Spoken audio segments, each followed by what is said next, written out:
How to boost TikTok ads. Hey guys, I'm going to teach you how to boost TikTok ads.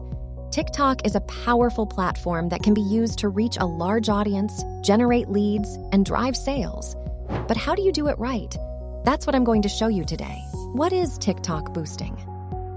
TikTok boosting is a way to pay to promote your videos to a wider audience.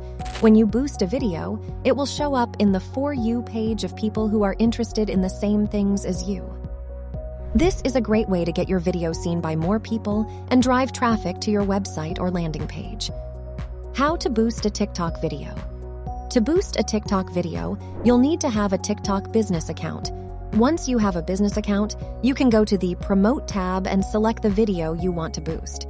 You'll then need to set a budget and choose your target audience.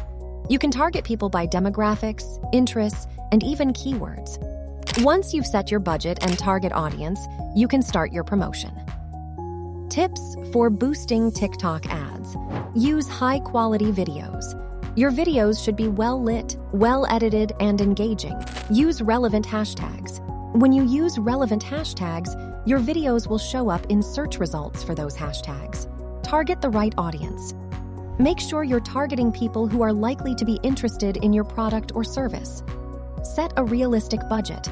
Don't overspend on your TikTok ads. Track your results. It's important to track your results so you can see what's working and what's not. Those are just a few tips for boosting TikTok ads. By following these tips, you can use TikTok ads to reach a wider audience and promote your products or services. So what are you waiting for? Start boosting your TikTok ads today.